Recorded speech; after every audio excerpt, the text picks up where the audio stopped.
और इसी के साथ जींद के विधायक कृष्ण लाल मिड्डा से जो है हमारे पॉलिटिकल एडिटर अनिल मोर ने खास बातचीत की है। उनका क्या कुछ कहना है, आइए वो भी सुनते हैं।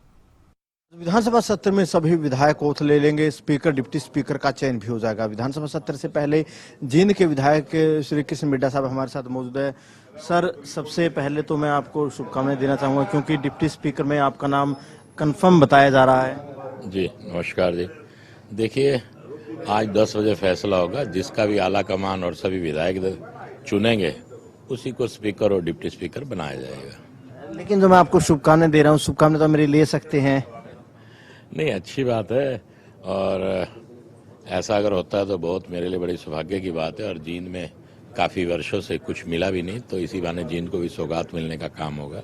क्योंकि आप जब बाई इलेक्शन लड़ा था, आपके पिताजी का निधन हो गया था, बाई इलेक्शन लड़ा, रणदीप सुरजेवाला को आपने हराया, लगातार 3 बार के विधायक हो गए हैं, तो उस नाते कहीं ना कहीं पार्टी भी आप पर लगातार विश्वास तो जता ही रही है। लगातार 3 बार आपको टिकट दी और आप भी उस उम्मीदों पर खरा उतरे। हाँ, इसमें कोई दो राय नहीं। पार्टी ने और मैं आला कमान ने मुझ पर विश्वास जताने का काम किया और मैं भी पार्टी और आला कमान के विश्वासों पर खरा उतरने का काम किया। इसके लिए मैं पूरी जींद की पब्लिक का बहुत बहुत आभार व्यक्त करता हूं, जनता जनार्दन का, जिन्होंने मुझे इतना प्यार और इतनी मोहब्बत, इतना आशीर्वाद दिया। इसके लिए मैं सभी का बहुत बहुत धन्यवाद करता हूं। यहाँ तक कि हरियाणा या देश में भी जो लोग मुझे पसंद करते हैं, उनकी दुआओं और उनका आशीर्वाद भी मुझे मिलता रहा। सर, एक सवाल है, आप 3 बार के विधायक है, वरिष्ठ विधायक है। अब इस बार जो सेशन है, जो विधानसभा है, इस बार 40 विधायक जो नए हैं, पहली बार विधायक की ओथ लेंगे, जो नए विधायक बने, उनके लिए आप क्या कहना चाहेंगे कि उनको किस तरीके से लोगों के काम करने चाहिए?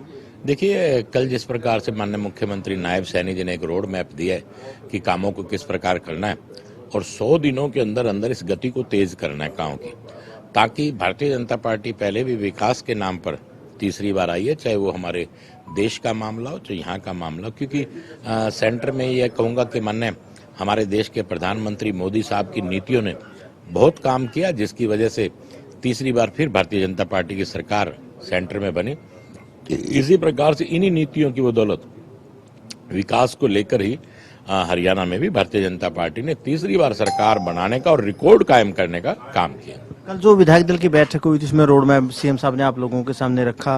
विधायकों की तरफ से भी कुछ ऐसी बातें रखी गई है अधिकारियों को लेकर कि अधिकारियों का पूरा सहयोग मिलना चाहिए, कुछ अधिकारी पूरा सहयोग नहीं करते। आप तो खुलकर बोलते हैं, इस बार क्या लगता है अधिकारियों का बिहेव कैसा रहेगा? देखिए, अधिकारियों का बेहतर रहेगा। कुछ अधिकारियों ने, मैं कहूँगा कि कलाकारी करने का काम किया। उनके मन में एक ही बात थी कि कांग्रेस की सरकार बनेगी, उसके चलते कुछ एक अधिकारियों ने बहुत बड़ी ज्यादा कलाकारी करने का काम किया। लेकिन उनको ये नहीं पता था कि धरातल पे अगर किसी ने काम किया तो भारतीय जनता पार्टी ने काम किया और उनकी जो उनके मन में विचार था, उन विचारों को दूर कर दिया जाएगा। और मैं ये कहूँगा कि कोई भी अधिकारी, कर्मचारी, अधिकारी एक बात मान ले कि इस समय नायब सैनी जी जो हमारे मुख्यमंत्री हैं, किसी प्रकार की कोताही वो बर्दाश्त नहीं करेंगे। और क्योंकि विकास एक मुद्दा है, विकास को लेकर भारतीय जनता पार्टी हर समय तैयार बैठी। ऐसे अधिकारियों की, कर्मचारियों की कुछ विधायकों की तरफ से लिस्टें भी सौंपी गई है।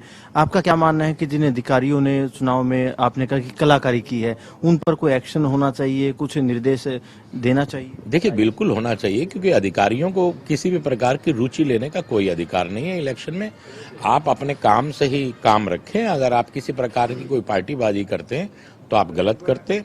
आपको किसी भी पार्टी के पक्ष में न जाके मात्र आपको अपना वोट डालना चाहिए और सिर्फ आपको ये देखना चाहिए कि जो विकास के लिए हम हरियाणा में है तो हरियाणा के विकास को लेकर ही चिंता करनी चाहिए।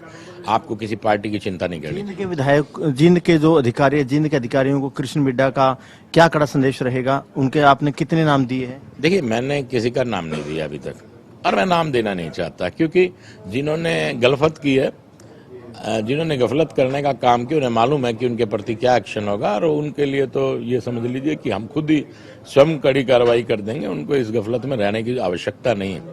और मैं यही सभी से ये कहूँगा, क्योंकि हरियाणा में हम लोग रहते हैं और जहाँ जिस प्रदेश का अन्न और जल लेते हैं तो उसके प्रति वफादारी रखनी चाहिए।